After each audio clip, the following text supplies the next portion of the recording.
back to another episode of WJAG-TV.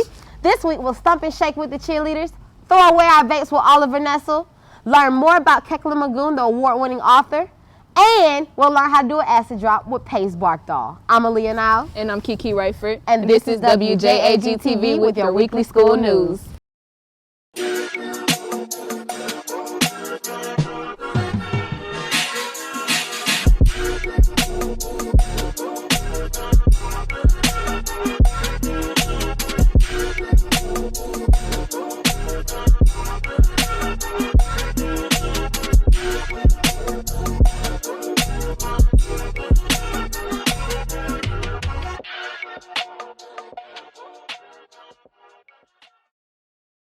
Vaping has become a growing epidemic amongst teenagers. Many parents have become concerned about their child's health, and our PTO recently brought in an expert to discuss the problem and educate parents. Here's Oliver Nessel with more. 6 deaths are now connected to a growing public health crisis tied to vaping. Now at 5, at least 24 people in 20 states have died from vaping-related illnesses. And there's breaking news in America's vaping crisis. 3 more deaths were reported today in Georgia, Utah, and Texas. After several deaths linked to vape usage, public concern about vapes and related products have surged. In response, the Cedar PTO held an informational meeting for parents to learn more about e-cigarettes and similar products, including their health risks. Students as well as staff has noticed that youth have been in possession of vapes, and so we wanted to address this head on. But I think for us, the biggest thing is to be more aware, to have education, to learn about the products. I think that would be the biggest culprit. The products are being placed by the people that produce regular cigarettes, and so even though marketing and advertisements may make it seem like really cool and something that you should try or something that's safer than cigarettes, that doesn't mean that somebody who's never smoked before should actually start vaping. Well, the highest point, I guess, on the use of e-cigs would be the use of nicotine, and so with that chemical being used, it makes it very addictive for youth. And when you have a young person who is not smoked before and then they start on these vapes, it can be highly addictive. Although attempts have been made to educate parents, there's still a divide in knowledge from teens to adults. To be honest, I think they started using this because they saw other kids using it and they wanted to fit in, I guess. I think most of these kids never even touched a cigarette in their life, and this is the nicotine they know. It's always there. You can always get it, but not many of my friends actually do it. Not every kid has a vape. I would say more kids don't have vapes than they do. I think it will be an epidemic. This is the start of it, because we don't really know, we know it's bad for you, but we don't know the long-term effects. So I think in a couple years, maybe, it will be an epidemic. I have seen it amongst adults who are trying to quit smoking by not using traditional cigarettes or tobacco products. It's good to understand the lingo behind vaping and the different uses and the different products that include vaping, the different ways that they market it. I think it's what's trending and what is popular for kids to try or do just because they see other people doing it. I think bringing awareness is really important, and I don't think an automatic ban will answer everything to this growing epidemic that is happening. This has been Oliver Nessel for WJAG-TV News. Personally, I find vaping a really gross habit. Kekla Magoon is an award-winning author. You may be familiar with her book, How It Went Down, or the newest book, Light It Up. Thanks to Avid Bookstore, she was able to visit our school. Here's Alex Soto with more. From The Rock and the River to How It Went Down and the latest novel, Light It Up, Kekla Magoon has earned multiple awards for the topics she brings out in her young adult fiction novels.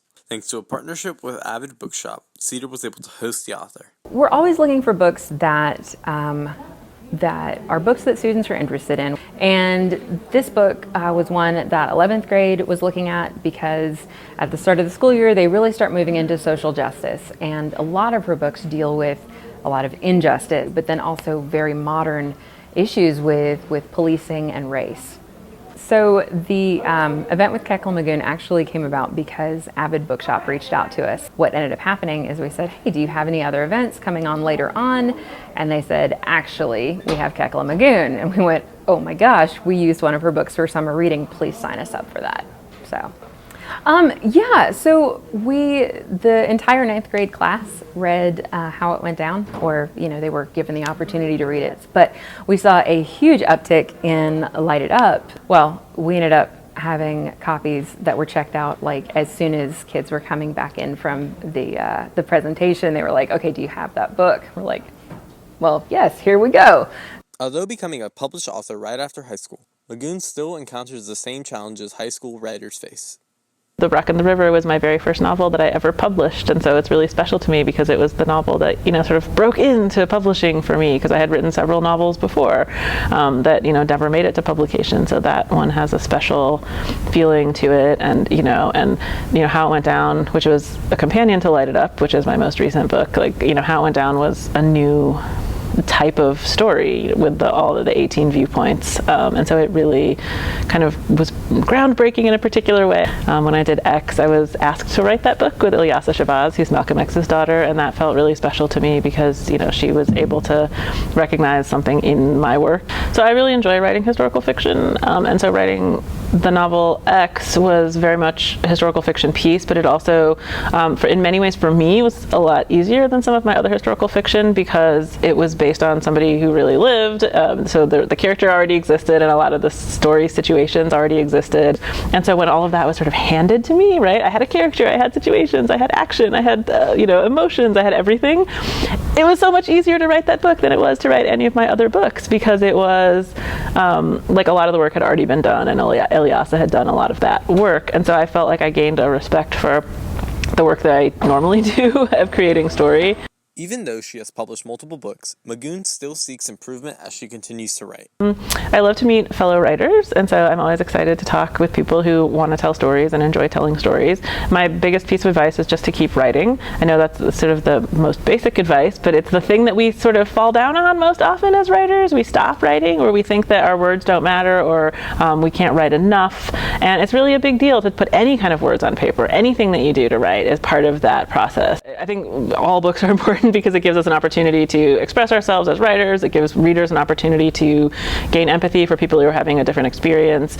I think historical fiction in particular can teach us about who we are and about where we are, and sometimes by looking at something that happened a long time ago, we can view those events with a different perspective and sort of that, and see how that informs who we are now as a society and as individuals. I think that most young people, especially those who are activists and those who are out there trying to change the world, which is a lot of people, I think that they want to bring sort of fresh energy and new ideas and change things in the way that they're bringing their own vision to the movement, right? And that's great. But I also think that they benefit from seeing what has happened before and being able to learn from the past. Everyone starts somewhere, and we put these great leaders on pedestals. We put these great thinkers at these places when we sometimes forget they were sophomores in high school once, and who they were then absolutely informs who they became. And so that's where looking at that and looking at the history and then finding authors who write about it in a really relatable way,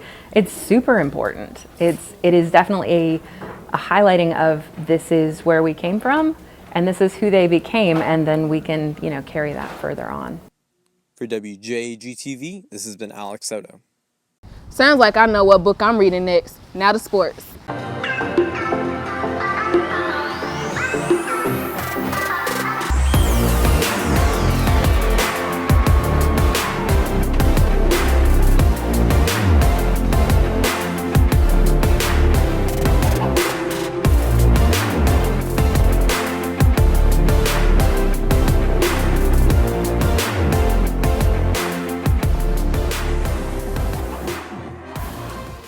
Welcome to WJAG-TV Sports News. I'm Alexis Lemus, and joining me here today is Gabe Bush. The basketball team played their first pre-season scrimmage, beating Lakeview High School 82-44. Please come out to support the team next Tuesday for the first home game against Madison County. For the most part, I thought we did pretty good. I thought what we're trying to do defensively, I could see, what it can become. We had spurts where we didn't move the ball like I thought we should have. We probably could have shared a little more and really relied on the offense. I thought we looked good in transition. Everybody done stepped up, even the lower classmen. Everybody matured and stuff from the summer. I was really happy with everybody's performance. A lot of people stepped up that I really didn't think would, but overall we played good as a team. On the defensive end, it was for us to be, for it to be the first time playing together. Yeah, we played as a good team. Got good chemistry this year. And I think we're more together as a team than last year. I want our defense to get better every game, and I don't want us to have long scoring lapses. I want us to be able to score when we want to. That's one thing Coach Thomas really gets on us about is defense, and once we get that down packed, then we'll be okay. We'll be really good. Some current senior players on the team have experienced the state championship their freshman year. The team hopes to follow the footsteps of that season. Jaden Williams was on that team. Raquel Willingham was on that team. So we had guys that were actually on the bench in that game that remember what that was like, and we talk about it sometimes or whatever. To get those guys along with the caliber players like Tyler and Quincy, and you put them together, and just having those guys kind of talk to them about what it took and what they remember getting there. Hopefully we can bottle all that up together and turn it into a state championship win this year. What are some of your goals for the season? Winning state, yeah. Winning the region championship, and going undefeated. Yeah. Great win, Jags. The swim season is upon us, and the swim team is getting ready for the second meet of the year in December. The team has a general goal of wanting to improve their times. I've made a lot of changes from last year to this year. I extended our practice time, so now we practice for 90 minutes instead of an hour. I added a third morning practice, so they have 8 practices total a week, 5 afternoon and 3 morning. I've also changed my attendance policy to be more strict. It's pretty good. We have pretty good teammates. It gets a little tiring sometimes, but pretty good so far. Last year we had good attendance from most people on the team, but I had some swimmers who would skip practice because they felt sick, but they felt well enough to come to school and they didn't come to practice because they were sick, or they would miss practice and not tell me why. Things like that were happening. People were late, and I felt that shows sort of a lack of respect for the team culture and also for their teammates. And so in order to boost team culture and sort of a mutual respect across the team, I have a stricter attendance policy where I track attendances and tardies very carefully, and there are consequences for too many. No one really knows about the swim team, so just trying to make it more known. We're going to state this year. That was our goal last year. We didn't make it this year. We put it on the calendar right at the beginning of the season for the state meet. We have our sights set on that, and the swim team is working really hard, and they look good. Last Friday, the Jags traveled to Walnut Grove. The team was victorious 59-0. The football team is now proceeding to the state playoffs to face Carver. Watch the game on bit.ly/JagSports. That's it for this week's WJAG-TV Sports News. Now back to the studio. The Skatepark of Athens, also known as the SPOA, has been around since 2005, which opened doors for new generation Tony Hawks. Let's get more insight on Phase 2 of the SPOA with Pace Barkdahl.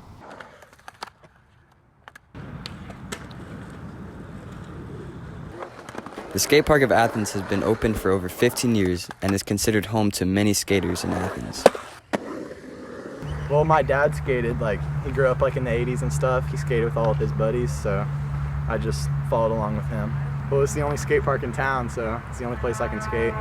I had an older friend who used to skate, and I just told him that I was getting into skating. And he said, okay, well, we gotta go at the SPOA, and he brought me out here. And then I've been here every day since then. It's not for beginners, so it's very intimidating to a lot of new skaters. But I think one good thing about it is that a lot of the good skaters in the community can come and that's our spot, you know? Well, the scene's not that big in Athens. There's not a lot of people, but it fluctuates. Today there's so many people on a Sunday afternoon, but if you come on a Thursday morning, nobody. But a lot of younger kids since the school year started have started skating Like there's been a lot of like middle schoolers coming out here. It gets pretty crowded up in here. And you got to share it with like, the kids and stuff. Everybody wants to have a little bit, but it's a good place for everyone. I mean, people's kids have grown up here, and the people that have grown up here now have kids growing up here. And this is all new. Well, new like 10 years ago. That like the Tony Hawk Foundation like donated.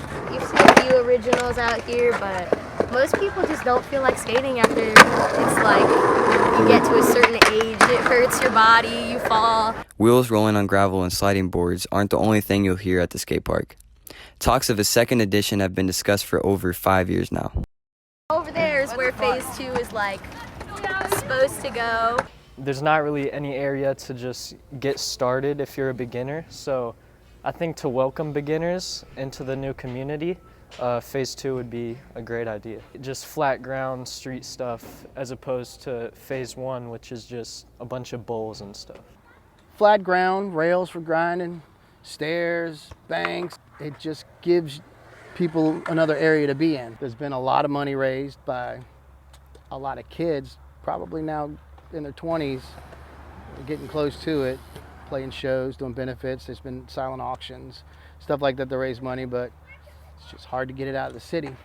I don't know when it's happening or if it is going to happen. We were promised phase 2 by Clark County. We were just never given a date. Even if phase 2 is never added, the skating culture here will never die. Your diehards are going to come out whether it's cold or whether it's hot. I mean, if you love to skate, you're out here. You're doing your thing. Regardless of, who you are, what your background is, what your race is, everyone can come, have a good time. It's more than just skaters. It's a lifestyle. For WJAG-TV News, this has been Pace Barkdahl.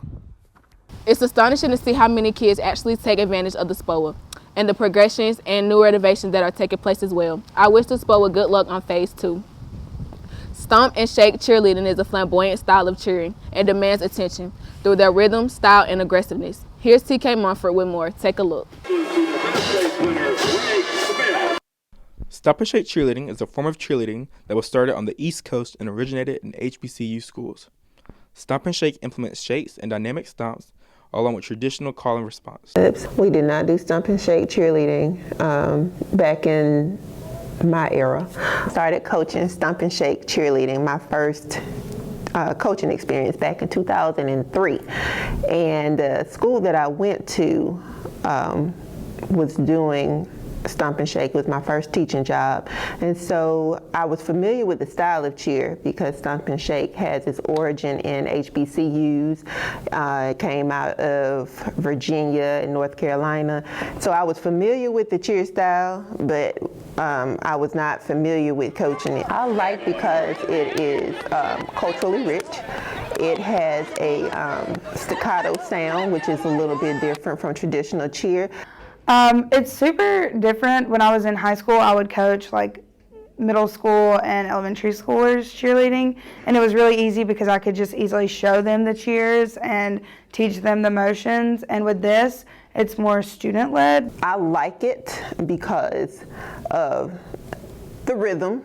I like the tone because it's a little bit different, where traditional cheerleaders are expected to be high-pitched and Stomp and Shake cheerleaders are expected to be low but more staccato and quick with their words. The Georgia High School Sports Association has begun to accept the rise of Stomp and Shake cheer in Georgia. I think I brought it to Cedar, to be honest. I mean, it wasn't the aspect. I think I brought it here. I appreciate that the Georgia High School Association is starting to recognize that there is a different style of cheer and it is not derogative. When I first started, it did have a lot of derogative connotations in the rules, writing for Georgia High School Association and so on and so forth. So now it is beginning to be recognized here in Georgia. Stomp and Shake cheerleading gives, it gives you personality, because I feel like the regular cheers that you do, it doesn't give you a chance to do any motion or give you the chance to show your personality, period. So Stomp and Shake, you can kind of add your own thing all the time. When I was in high school cheerleading, it was mainly, sideline was just something that we had to do because we were on the competitive squad. And at Cedar, there's a big emphasis on looking good on the sidelines and how much work goes into the cheers. Like at cheer practice, we're practicing cheers, we're learning new cheers, we're not going through the same 20 ones that we have Stomp and Shake cheerleading has a lot more motions. I have fun trying to learn the cheers because it's a lot different than like the cheers that I would do in high school, middle school that only had like 3 motions in it. Although Stomp and Shake is still a new form of cheerleading that has not been accepted by everyone, Stomp and Shake cheerleaders are continuing to break barriers in the cheer world. That is negative, derogatory, that it is taunting, that it is quote unquote ghetto or too urban. Everything is left on the court. There's nothing personal. There's no personal attacks. In Stomp and Shake, it is just a different culture. I think I'm just being exposed to like a whole nother world of cheer with Stomp and Shake. I'd never seen it before. And so it's kind of like 2 different worlds. I'm just learning about a whole new one. I think that it's an art. I believe that everyone who participates in Stomp and Shake, because I know as a coach, my thing was you understanding the art, that it does require precision, and to study and own your craft. There's a right way to do it and there's a wrong way to do it. And every body motion, every word needs to be felt. I mean, just like any other type of cheerleading, you're supposed to cheer from your fingertips to your tippy toes all the way within. This has been TK Monfort from WJAG-TV signing off. Well, that concludes this week's news. We'll be back next week with all new stories on the Cedar Shoals Jaguars and the Eastside community. Again, I'm Aaliyah Nowell. And I'm Keke Raiford. And this has been WJAG-TV with your weekly school news.